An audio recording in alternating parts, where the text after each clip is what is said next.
mempersembahkan Sabda Pandita Ratu.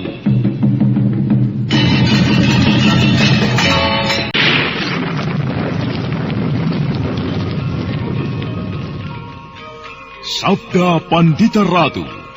Naskah ditulis oleh Pondra Swasti Langit, diolah oleh Agung Bahrodi, didukung oleh artis-artis terkemuka Ferry Fadli, Eli Ermawati, M. Abud, Ivone Rose, dan lain-lain. Teknik dan montase Ibing Arifin, dengan sutradara Dian Pertiwi.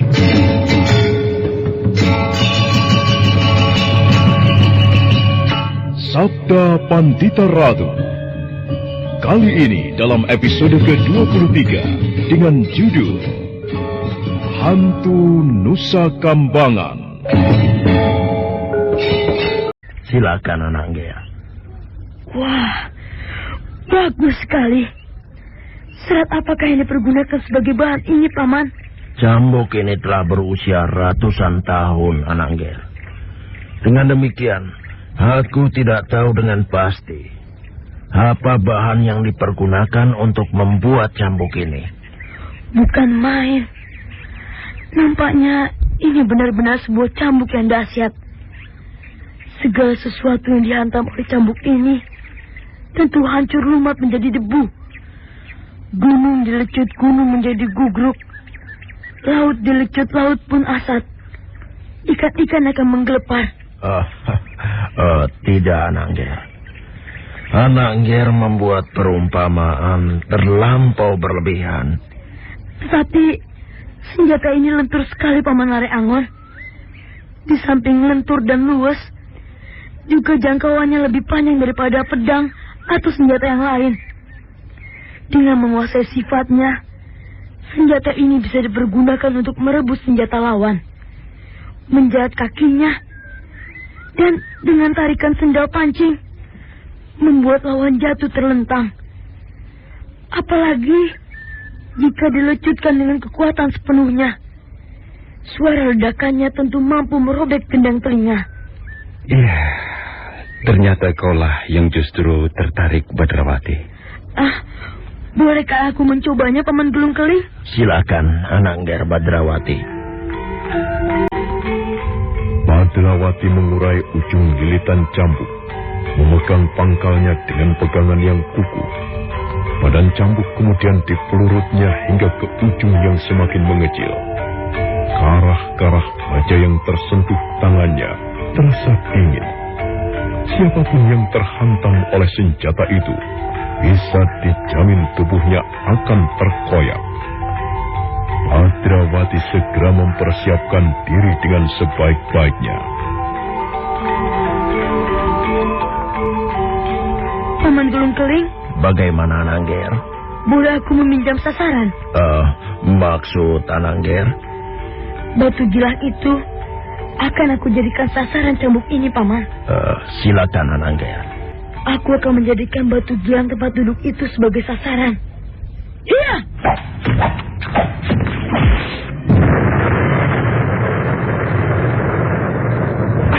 Ayah! Di tangan Badrawati, bocah aneh yang memiliki Raja Kalacakra, maka cambuk itu menjadi senjata yang dahsyat. Kekuatan kasat mata yang dimiliki bocah itu serasa mengalir menjiwai cambuk yang demikian diayunkan, menyebabkan batu terbelah menjadi dua. Ki Gelung Keling terpaku di tempatnya, sedangkan Galuh Titis seperti terkunci mulutnya. Badrawati terkagum-kagum pada cambuk yang dipegang. Bukan main. Cambuk ini luar biasa sekali. Lihat, meski aku telah menggunakan sedemikian rupa, akan tetapi serat-seratnya tidak lecet sama sekali. Lagi pula, senjata ini sangat luas. Selama ini aku tidak pernah berpikir bahwa cambuk adalah senjata yang lentur kegunaannya. Senjata ini bisa dibuat kaku seperti pedang, namun juga menggeliat lemah seperti seekor ular bandotan. Silakan, Paman Lare Angon. Paman Gelung menitipkan senjata ini kepada Paman. Nampaknya kau justru berminat, Badrawati. Tidak. Paman Keling menitipkan senjata ini kepada Paman, bukan kepadaku. Bagaimana Paman Keling? Nampaknya Badrawati yang justru berminat pada senjata ini. Aku tidak keberatan. Bagiku, siapapun di antara anak mas berdua tidaklah begitu penting. Jika anak Engger Badrawati sangat berminat pada senjata itu, aku menyerahkannya kepada anak Engger. Nah, bagaimana Badrawati? Aku... Dengan senjata itu, kau seperti harimau yang tumbuh sayap, Badrawati. Tanpa senjata, kau seorang bocah yang aneh dan sakti mandraguna. Maka dengan senjata cambuk itu, kau akan menjadi semakin luar biasa. Dengan senjata itu, kau bisa membuat Panji Sabrang itu sebagai bulan-bulanan.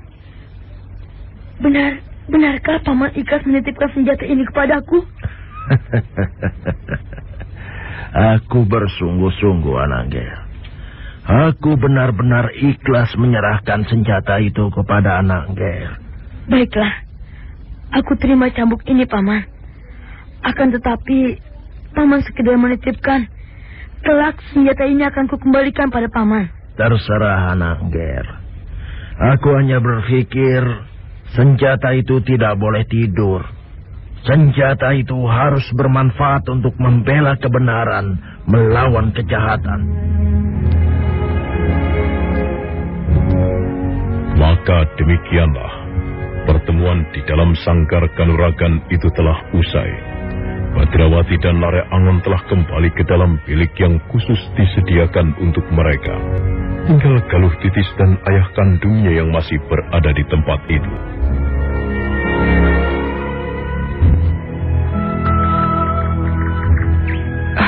Ayah, batu gilang ini terbelah menjadi dua. Seperti yang aku duga, bocah itu memang luar biasa.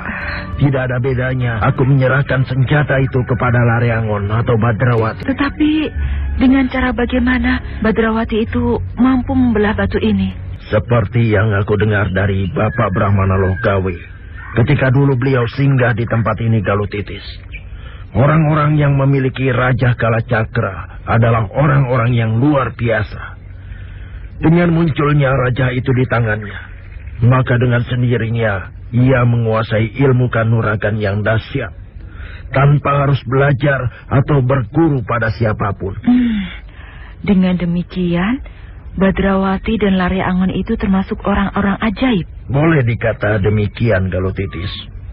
Namun yang aku dengar, masih ada yang lebih ajaib dari bocah itu. Siapa, Ayah? Sri Baginda Singasari, Rajasa Betara Sang Amurwa Bumi. Ken Arok? Ya, Ken Arok adalah manusia yang luar biasa. Dia adalah titah pinilih yang memang dikehendaki oleh para dewa. Ia membawa pertanda kasih dewa-dewa di langit. Dan konon siapa yang membawa pertanda kasih semacam itu akan menjadi raja besar di tanah Jawa ini. Ken Arok, sakti mandraguna tanpa berguru pada siapapun. Kesaktian dan kemampuan yang dimilikinya seperti menyatu dan menjadi bagian tubuhnya sejak dia lahir ke bumi ini. Lalu, Ayah? Orang Kinasi yang kedua adalah permaisurinya, Tuan Putri Kendedes? Kau benar, Galuh Titis. Tuan Putri Kendedes juga perempuan pinilih. Ia manusia yang membawa sifat Ardana Iswari. Apa arti sifat Ardana Iswari itu, Ayah? Ardana Iswari adalah perempuan yang melahirkan raja-raja. Apakah Tuan Putri Kendedes itu juga membawa kesaktian bersamaan dengan kelahirannya? Tidak, Galuh Titis. Dia berbeda dengan suaminya. Ciri-ciri khusus yang menandai bahwa ia adalah perempuan Ardana Iswari. Keluar cahaya aneh dari betisnya. Bapak Brahmana Lokawi menyaksikan sendiri kejadian itu. Wah, lalu orang pinilih berikutnya siapa, Ayah? Tidak ada. Akan tetapi orang yang mempunyai pertanda aneh banyak. Yang paling aneh adalah Durga Parabandari. Jika pada umumnya manusia memiliki dua buah mata, ia memiliki mata ketiga. Sebuah mata yang terletak di keningnya. Durga Parabandari ini adalah lambang dari kegelapan. Apakah ayah sudah pernah bertemu dengannya? Belum, anakku. Akan tetapi jejak-jejak keganasannya sudah ayah lihat. Lebih sakti manakah ayah antara Ken Arok dengan Durga Parabandari itu? Ayah tidak tahu, Galutitis. Ayah juga belum mendengar apakah antara Sri Baginda Singasari dan Durga Parabandari itu pernah berbenturan. Akan tetapi nampaknya masing-masing memang mempunyai kelebihan dan kekurangannya sendiri. Bagaimana dengan bocah Badrawati itu? Apakah ia bisa dihadapkan dengan Durga Parabandari? Tentu saja tidak. Jika demikian, betapa dahsyatnya Durga Parabandari itu, ayah. Ya, tatapan mata ketiganya saja mampu menghanguskan apapun. Berkas cahaya berkekuatan dahsyat yang muncrat dari mata ketiganya itu mampu melibas sasaran apapun hingga kemudian hangus terbakar. Aku pernah mendengar sebuah ilmu yang mengandalkan kekuatan yang terpancar melalui tatapan mata. Kekuatan itu bisa berwujud sebuah pengaruh sihir, namun juga bisa berpengaruh langsung meremukkan sasaran. Namun jika dibandingkan dengan tatapan mata ketiga milik Durga Parabandari, tentu belumlah apa-apa. Kau bisa membayangkan, Galutitis, kekuatan yang terpancar dari mata ketiga itu tentu saja sangat mengerikan. Seiring dengan waktu yang merambat, maka matahari pun semakin doyong ke langit belahan barat. Badrawati, bagaimanapun adalah bocah kecil. Dia seperti mendapatkan permainan baru dengan cambuknya. Benda berjuntai panjang itu tidak habis-habisnya dikaguminya.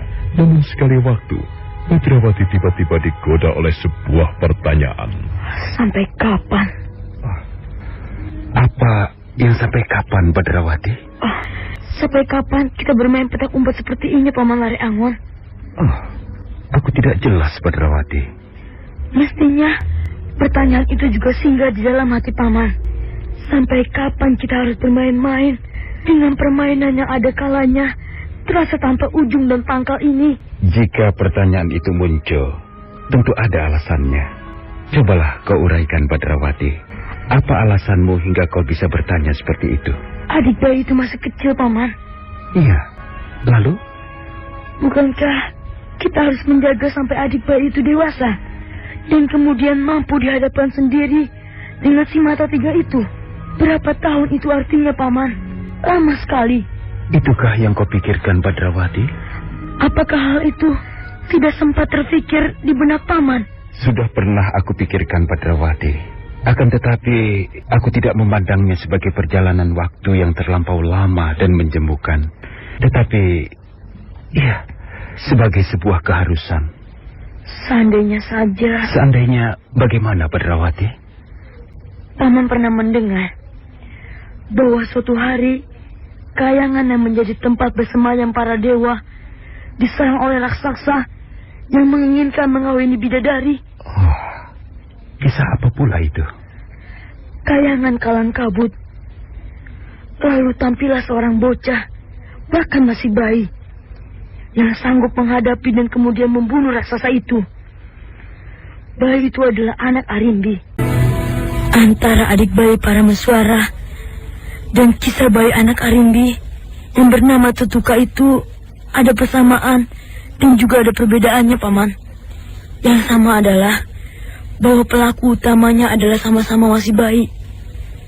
Yang membedakannya, anak Arimbi itu dimasukkan ke dalam kawah candra di muka oleh para dewa, digembleng di sana. Hingga dalam waktu yang singkat, bayi itu telah berubah menjadi seorang pemuda yang tampan, yang telah siap untuk dibenturkan melawan raksasa yang mengobrak-abrik kayangan. Kemudian bagaimana, Badrawati? Aku hanya sekedar membayangkan, seandainya adik bayi itu mengalami peristiwa seperti yang dialami anak Arimbi yang bernama Tutuka itu, kita tidak perlu menunggu terlalu lama. Bertahun-tahun sampai adik bayi itu menjadi seorang pemuda. Angan-anganmu mengasihkan sekali, Badrawati. Bagaimana dengan pendapat Paman sendiri? Ya, berangan-angan memang boleh-boleh dan sah saja, Badrawati. Namun, angan-anganmu itu tidak mungkin terjadi. Tidak pernah terjadi dalam dunia nyata. Bayi berubah menjadi pemuda dewasa hanya dalam waktu yang sangat singkat. Paman benar. Dan kita memang harus bekerja keras menyelamatkan bocah itu. Dengan taruhan nyawa kita. Sampai bocah itu merangkak, belajar lari, menjadi besar, dan kemudian siap untuk dibenturkan menghadapi Durga para Bandari. Marilah kita terima hal itu dengan ikhlas dan kepasrahan, Badrawati. Ingat bahwa apa yang kita alami merupakan sebuah kehormatan.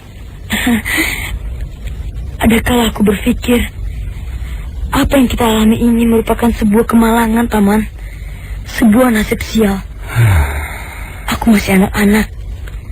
Ada kalanya aku merindukan untuk mengembala seperti dulu. Bisakah kamu ceritakan di saat-saat seperti apa kau mengetahui raja itu hinggap di tanganmu, Badrawati?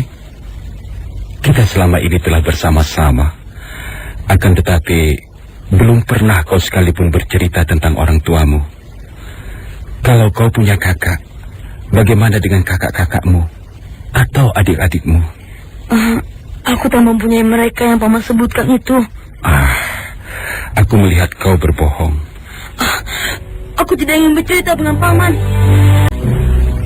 Pertanyaan yang diucapkannya itu menyebabkan Lare Angon juga bertanya-tanya dengan diri sendiri. Lare Angon menjelajahi ruang kenangannya. Namun sebagaimana Badrawati, Lare Angon rupanya juga ingin mengubur latar belakangnya. Tak ingin seorang pun mengetahuinya. Lare Angon menebarkan pandangan matanya ke arah selatan, ke punggung bukit yang kehijauan. Di sana hutan tebal hidup dengan rimbun dan suburnya. Ayah? Ada apa, Titis? Aku tahu Ayah pasti akan singgah ke barat Prambanan, bukan? Ya, aku sekalian menengok Tawang Alun. Ayah bisa membayangkan bagaimana kira-kira Tawang Alun nanti. Kenapa dengan Tawang Alun? Adi Tawang Alun tentu akan memaksa untuk ikut dan bergabung dengan Ayah. Ya, mungkin saja.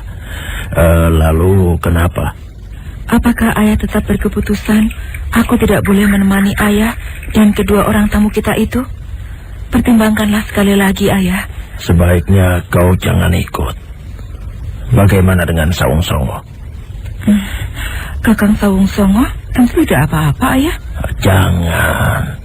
Ayah tidak mengizinkan. Aku akan bisa menjadi teman Tawang Alun, Ayah.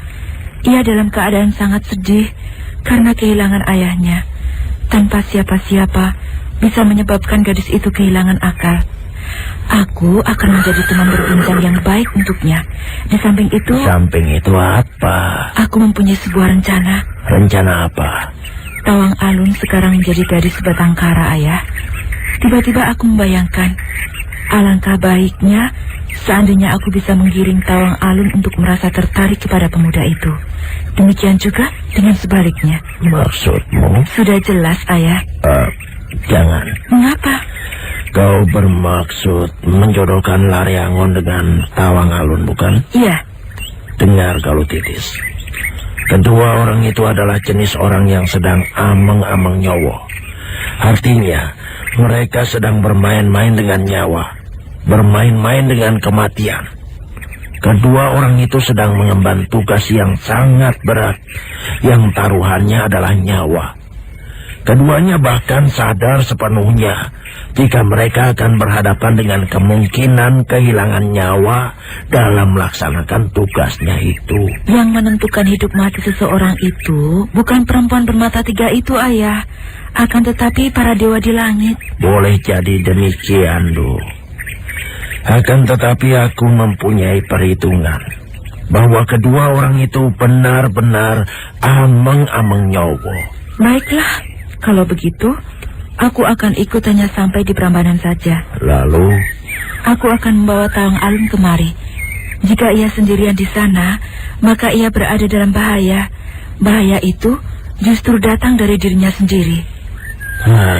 Pertimbangkanlah, Ayah. Baiklah, aku tidak keberatan kau ikut, tetapi hanya sampai di Prambanan. Kalau Tawang Alun bersedia kau ajak kemari, itu lebih baik. Kalau begitu, aku akan mempersiapkan diri. Aku akan pamit kepada Kakang Sawung Songo. Dan persilahkan kedua tamu kita itu untuk mempersiapkan diri pula Galutipis. Baik, Ayah. Maka demikianlah ketika hari menjelang gelap, 4 ekor kuda telah berderap meninggalkan padepokan Sekar Jati, meninggalkan debu yang mengepul tebal di belakang mereka. Rombongan kecil itu berkuda tanpa berbicara. Perjalanan pun kemudian terasa sedemikian cepat, hingga ketika mendekati saat awal kentongan Doro Muluk ditabuh, mereka telah sampai di kaki Candi Prambanan. Badrawati memandangi puncak candi itu dengan penuh kekaguman, sementara bulan menjadi obor yang baik buat mereka.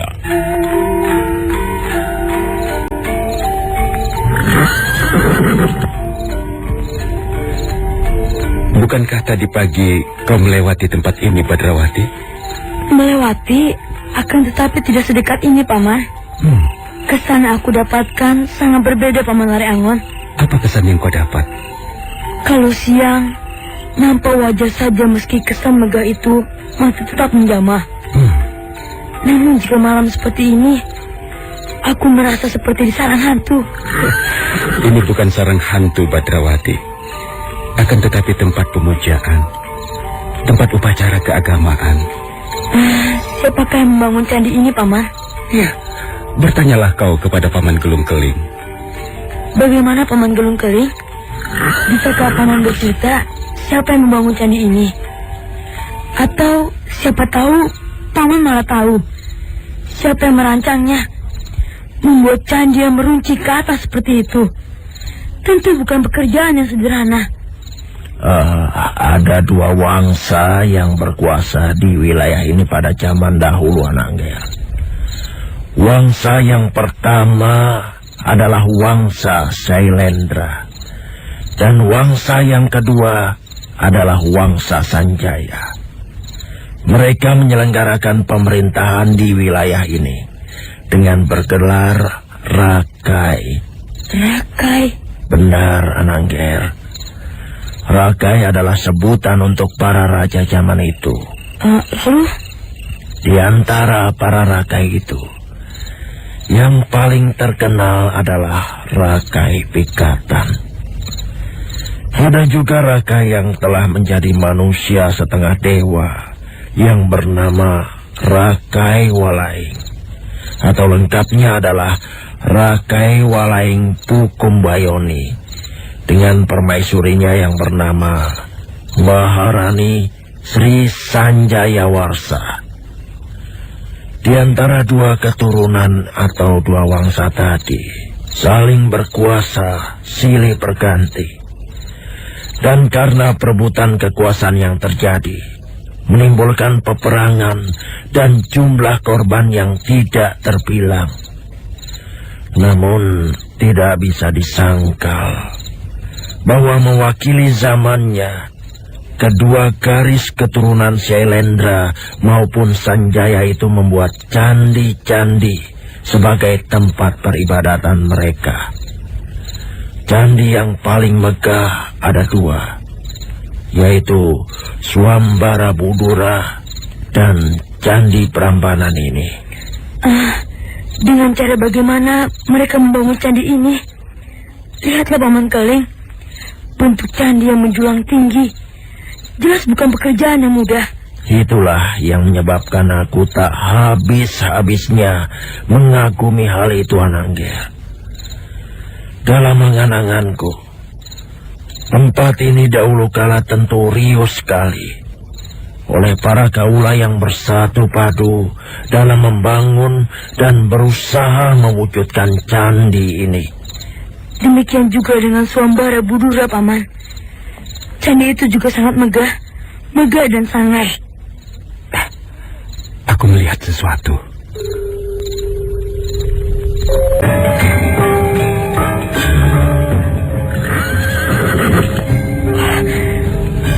Paman?